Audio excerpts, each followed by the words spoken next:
Hello, everyone. Dr. David Ajibade here, and welcome to Your Health in Your Hands.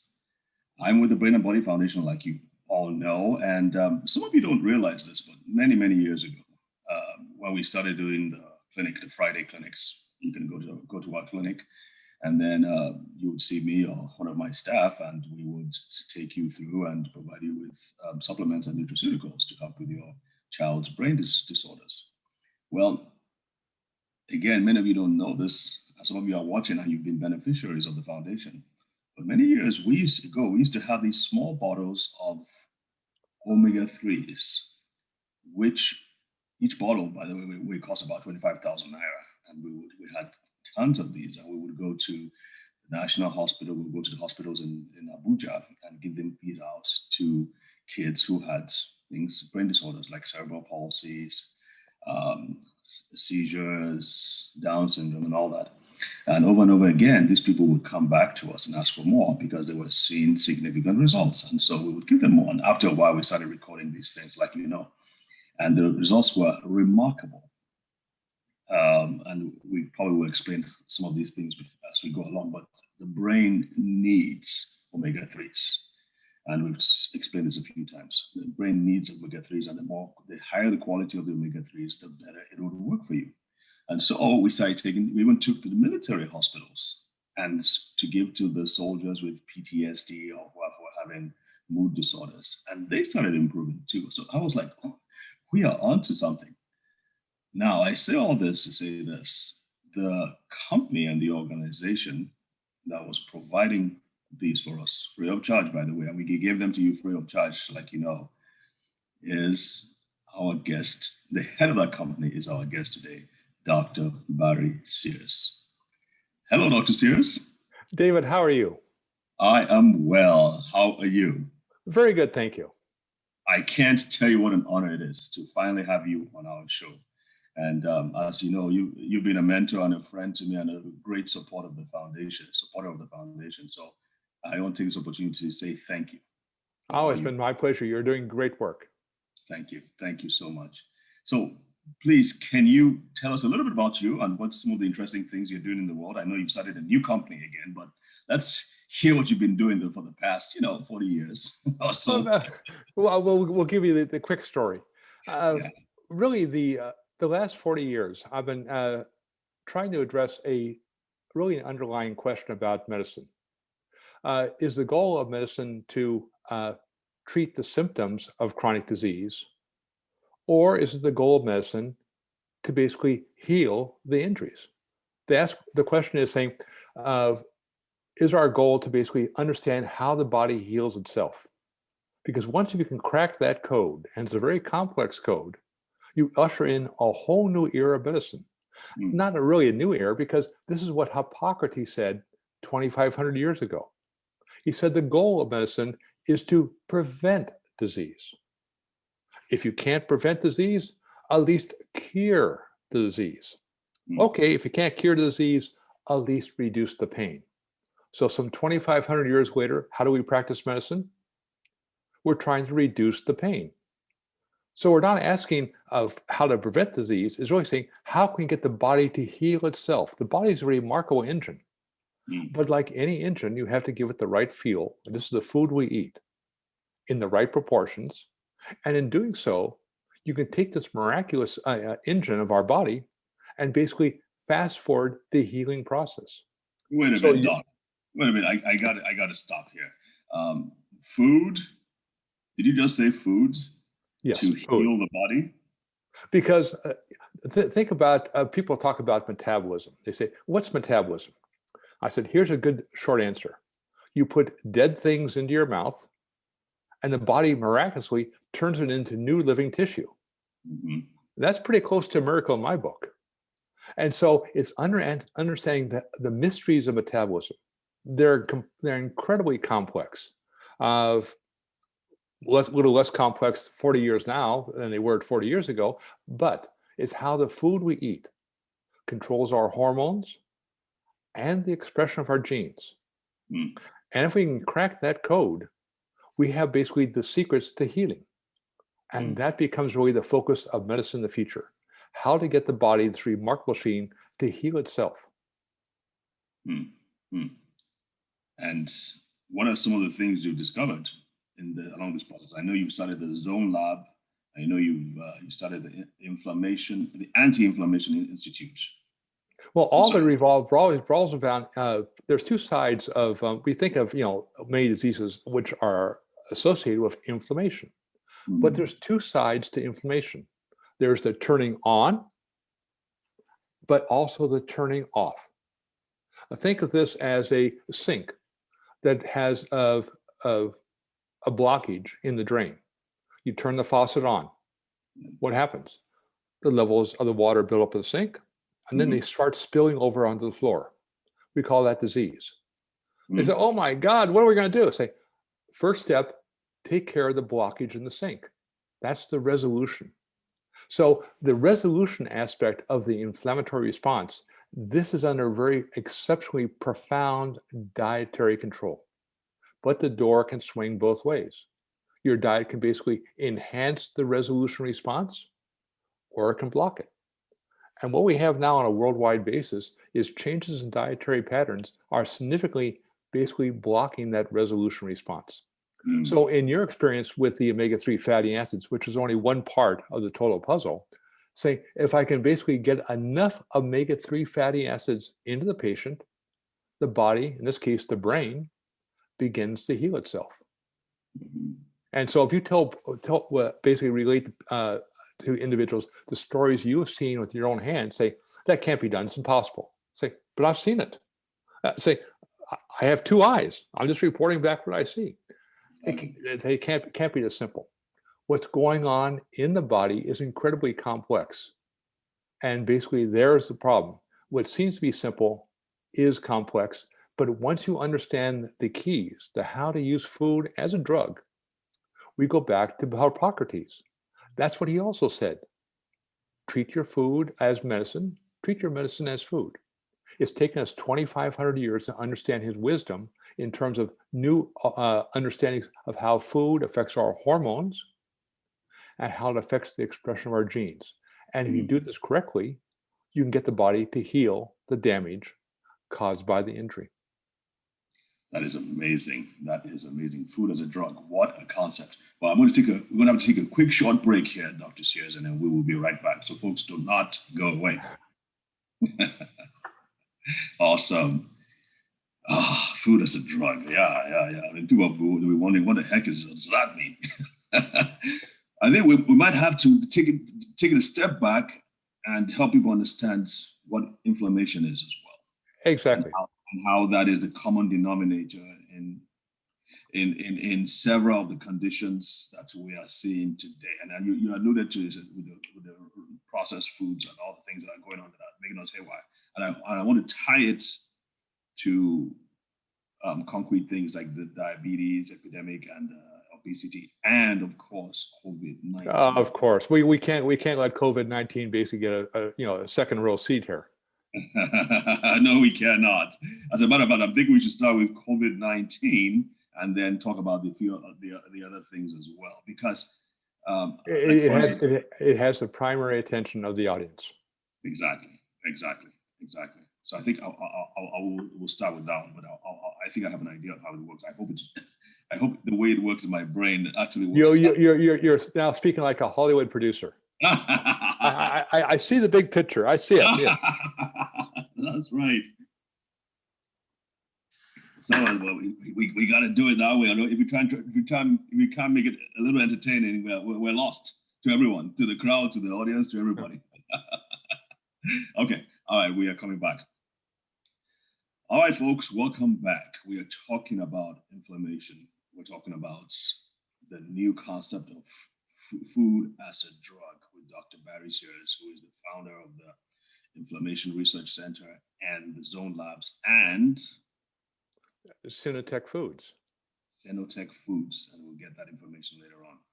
But Doc, so we're looking at this COVID-19 now. We've gone over a year into it, and people talk about, we're seeing patterns, right? So comorbidities, if you're older, if you have hypertension, if you have diabetes, if you're a man, if you're blood type thing. But I can't help but think that these don't really paint the deeper picture. What is the common denominator? What is it that is common to all these people, all these individuals that makes them more prone to having more severe forms of COVID-19 and dying from COVID-19? What are your thoughts? The common denominator is they're all inflamed. The Inflamed. complications of COVID-19 are due to basically an overproduction of inflammatory mediators. Now we think of inflammation as, oh, that's the bad guy. Well, if we had no inflammation, we would not survive in this world. Mhm. Without inflammation, we'd be a sitting target for microbes. Without inflammation, our physical injuries would never heal. But we have to turn it on, but then we have to turn it off. That's the other part of inflammation, the resolution. So we have to ask the question, not why people basically die of COVID-19, but why do many of the people, especially in America, 80% of the people, 40% never have any symptoms whatsoever. Another 40% of their symptoms are so mild, they just don't even recognize it. 20% now will have severe, saying something's wrong. Perhaps half of that will go to the hospital, and of the ones that go to the hospital, about half will die. What's the common denominator? Excess inflammation. It's not that basically the COVID-19 is causing inflammation. That's how the body attacks it. Mhm. But the body is unable to turn off the inflammation. Mhm. Then you get what's called this cytokine storm, and everything basically falls apart. So our goal is saying we can look at COVID-19 and the complications of saying it's really a disease of a blockage of the body's internal resolution response. That's how we heal.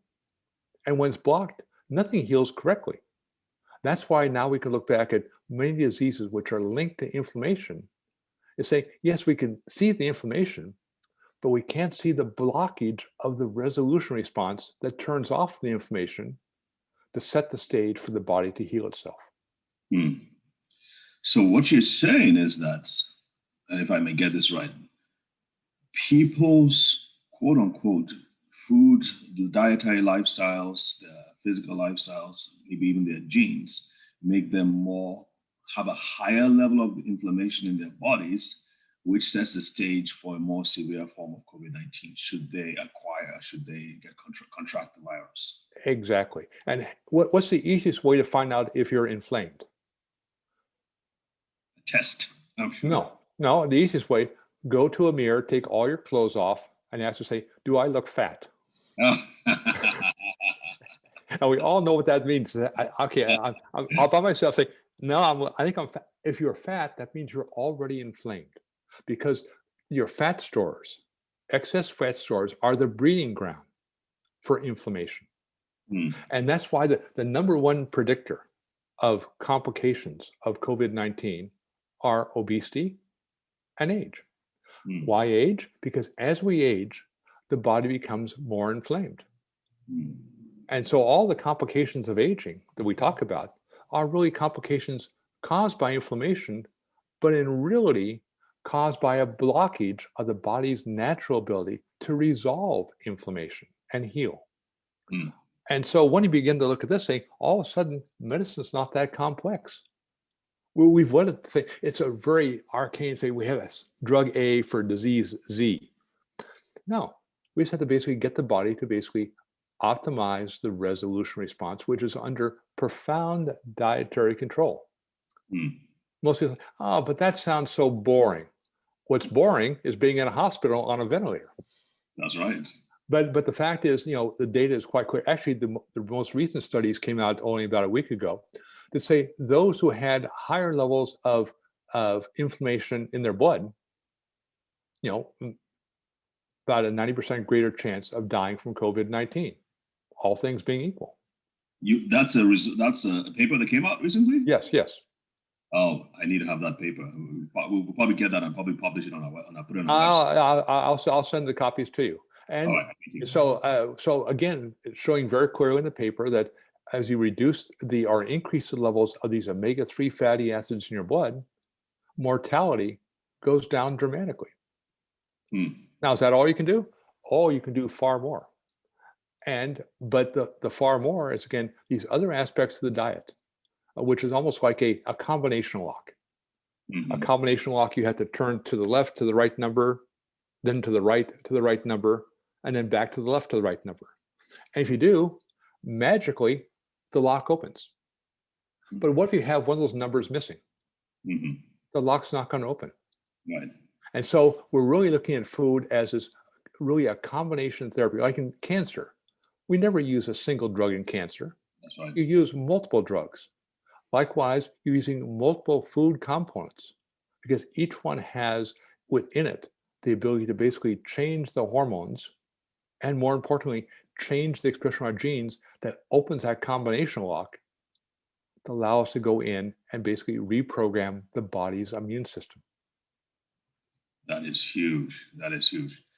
Folks, we will be right back after this short break. And Doc, we want to also talk about how, because from what we're talking about, is like, I'm thinking in my mind, okay, how do we break this down? How do we make this available in a quote unquote third world setting? Because most people are not going to be able to have access to such high tech food drugs as you do over there. But I'm sure there'll be some ways that we can break it down and make some things that we can apply in our setting. So we will be right back, folks.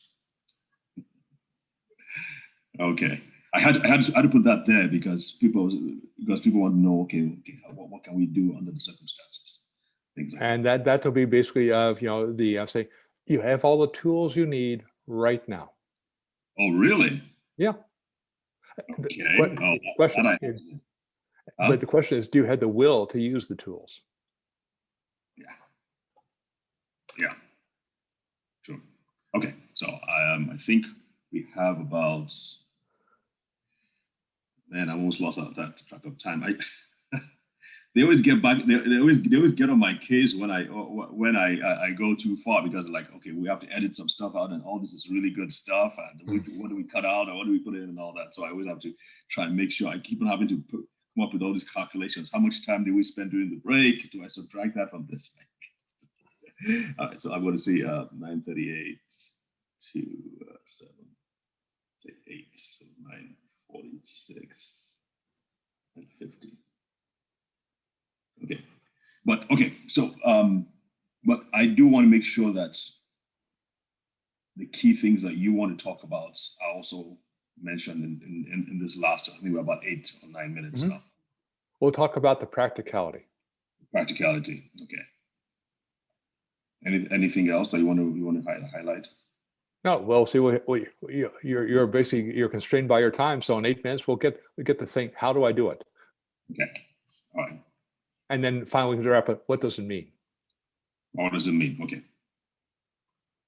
And of course, I do want you to do a shout out to doctors who are practicing in Nigeria. Some advice for them.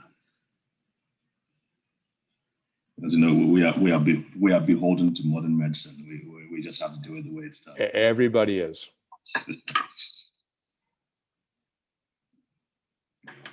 All righty. Going back. All right, folks, welcome back. We are having a fascinating discussion with Dr. Sears about inflammation and what you can do. So, Doc, all this sounds great. What is the practicality? How do we bring it down to our level? Well, it basically your great grandmother probably gave you all the information you needed. Really? How to follow this lifestyle. She said really 3 things. One, you never leave the table until you eat all your vegetables. Boring, but it works. And there's a number of reasons why.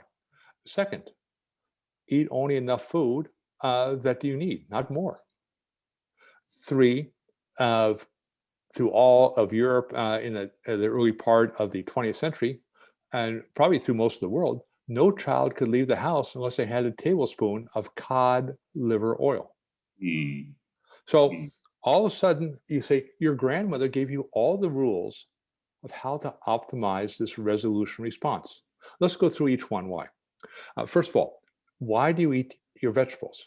Well, one, it's hard to overconsume them. It's very easy to overconsume a processed food, but eating vegetables, that's hard work. And as a consequence, you're not putting as much inflammation in the body, as the body has to basically cause inflammation, oxidative stress, to try to process excess calories coming in. How do you know you're eating too many calories? You're fat. Right. And we eat a lot of starchy foods, Doc, in Nigeria and West Africa. A lot of really starchy food. So that's a big problem because that covers. It's a problem, but nonetheless, the problem is, again, the convenience. What has happened in the Western world and now going worldwide, the convenience. Convenience foods, because they are convenient. And so we have seen changes in the food chain dramatically. Greater use of sugars. That's the cheapest ingredient known to man. Greater use of vegetable oils. That's the second cheapest ingredient known to mankind. Now, the food industry can make those two into virtually anything. But those two are a deadly combination to increase inflammation. And now, why the vegetables? Said, first of all, it's hard to overeat them. Second, they contain chemicals called polyphenols. These are the chemicals that give the fruit and color, or the fruits and vegetables, their color. That's all we thought they did for thousands of years. We now do far more. They're powerful tools to change gene expression, but you have to eat enough. So if you're not eating a lot of colorful fruits and vegetables, you're not getting enough polyphenols. So you're already deficient in one of the keys of that combination lock I've talked about. And those fruits and vegetables, the vegetables especially, have to be uncooked for the most part, right? Well, they have to be cooked, because basically the cooking actually unleashes and releases the polyphenols. It's very hard to eat. Excuse me? Don't they destroy them too? It depends on how high you cook. So again, they're temperature sensitive, but not that temperature sensitive. Okay. So again, it's simple, basically making almost a soup-like basis, not putting on a supercharge at 500 degrees, maybe at 100 degrees centigrade. That's how you make soup, the old-fashioned way. We don't have those thermometers, Doc. We just put them on a fire out in the open and put a pot there. And so, but again, that's fire. Basically, again, it breaks down the structure to allow us to absorb them more effectively. Okay. So that's one part of our combination lock, getting a lot more vegetables. And in Africa, that's not hard. It's just basically people don't eat as much because it's more convenient to basically eat processed foods. So, second of all, we talked about the cod liver oil, the world's most disgusting food known to man. But it's rich in the omega-3 fatty acids. The fatty acids that we supply you for the brain patients are just much more highly purified and much more concentrated. Right. But cod liver oil is a good source of these omega-3 fatty acids. So having a tablespoon a day of cod liver oil, disgusting as it is one way of getting adequate levels. Another way is eating fatty fish. Now, again, and the last aspect is controlling your diet. It's not saying, oh, I can't stop eating, I'm addicted to food. There's two parts to basically appetite. There's the hormones that turn it on and the hormones that turn it off. So we want to get more of the hormones being made that turn off appetite so you don't overconsume food. For that, you need a balance of protein and carbohydrate. Where do you get your carbohydrates from? Fruits and vegetables. You just have to balance it off with protein at every meal. And how do you know it's working? Your watch will tell you. You won't be hungry for the next 5 hours. I say, well, that doesn't sound very high tech. It isn't until you understand the molecular biology of each of those components of that combination lock I just explained. Do it on a routine basis. That lock opens at every meal. And with that lock opening, you're now in a position to optimize that resolution response and optimize the body's ability to turn off inflammation and repair and regenerate the damage caused by it. No high-tech medicine required, but it is basically a commitment to basically be aware of the food you're eating every time you put it into your mouth. People say, "Oh, I don't have time. I've got my friends to call on the internet, and I've got some video games to play." Saying, you're missing the point. That the fact is, just plan your day out around the foods you like to eat, adjust them, And how do you know they're dressing right? You're never hungry. If you're never hungry, say, you've got the keys of the kingdom. Hmm. Hmm. That is interesting, and it seems simple enough, but it takes some discipline. But this is for if keeping things in equilibrium. What if things become overwhelming? For instance, that you're diabetic, you're hypertensive. I would think that you would require more firepower than that. Actually, that's all the firepower you need. Now Really? you can concentrate up those key ingredients. The key ingredients are the polyphenols, Mhm. the omega-3 fatty acids, and the balance of protein to carbohydrate. You can basically get them a little more high tech. But again, if you have a chronic disease such as diabetes, Mhm. type 2 diabetes in particular, is it reversible? Yes, it is. Really? Is hypertension reversible? Yes, it is. Yes. But again, it's not by reversible by taking drugs. That's basically like putting a Band-Aid over a wound. You want to Mhm. heal the wound. The wound is the body's resolution response is being blocked. And so there's where I want to put my attention in medicine, how to get the patient with the least effort on their part to unblock that natural healing response. And the science behind it is incredibly complex. There's just really a few people at Harvard Medical School even begin to understand all the nuances, because Mhm. we tend in medicine to focus on the minutia. We very rarely stand back and not only we look at the leaf, not only the tree, but we really want to look at the forest. And then all of a sudden you see things emerging out of this. This makes common sense. This basically changes how we practice medicine, not to basically treat the symptoms of disease, but to cure the disease and basically prevent the disease. Disease is simply the body's inability to repair the damage caused by an injury. Mhm. COVID-19 is an injury. It's a viral infection. Breaking your arm is an injury. Getting a heart disease is basically an internal injury. Mhm. So these are all injuries, and the first thing they do, they cause inflammation. Mhm. And once you learn the rules of the road of how to turn off the inflammation, you need some, but if you don't turn it off, it basically keeps attacking the body and eventually causes the chronic disease. Then say, now I'll go to the pharmacy and they'll say, give me a drug to take the rest of my life to try to treat the symptoms. No drug cures disease. They treat the symptoms. And they don't treat them very well, because what happens after a couple of years? It starts not to work very well. So they give you a second drug and a third and a fourth. And pretty soon you're making the American drug companies filthy rich.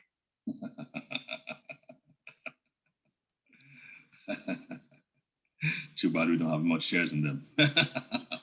But this why it's basically it's a technology that's applicable on a worldwide basis and inexpensive.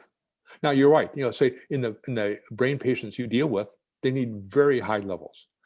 So they might have to take, not a tablespoon of cod liver oil, but maybe a gallon. Say that's not going to happen. So Right. that's why we send you the highly concentrated materials that they can get the high levels to get really a rescue action to basically stop the inflammation and start the healing process. Mhm. Mhm. Wow. Wow. Thank you so much for this information, folks. This recordings will be available on the NTA website and of course on our website, brainandbodyfoundation.org. I suggest you go back and watch this. You send them to your physicians, to your psychiatrists, to your neurosurgeons, your neurologists, everybody, because this is in third world countries where we're in. We need all the help we can get, and understanding how your body is affected by the food you eat and how the food you eat can improve your health is absolutely important. And I think one of the good things about COVID-19, Doc, if we can call it a good thing, it, is that it's opened people's ears to begin to listen to some of these health principles in a way that they haven't before. I mean, we've been doing this for years, but now people are now actually watching to watching more than ever to get this health information. So I hope they take it to heart. Well, and again, we have the ability basically to control COVID-19 very effectively. Hmm. The question is, Even do the we vaccines? choose? No, food. And the reason Food. why? Because if your resolution response is blocked, the vaccines will not work very well. Hmm. This is well known in terms of influenza vaccines, that if you give a lean individual and an obese individual the same vaccine, they'll Yeah. make antibodies, but they'll only be half as effective in the obese individual. Why? Really Because the residual inflammation is causing disruptions in the body's immune response. interesting. Interesting. Interesting. Huh. So it goes back to the basics. It hasn't changed in about 200,000 years. It probably won't change tomorrow. Well, thank you so much, Dr. Sears, for this time. This is invaluable, I have to say. So hopefully we can get you back on and talk about By all means. Thank you. Thank you. Folks, thanks for joining us, and we will see you again next week. In the meantime, stay safe. God bless. Take care.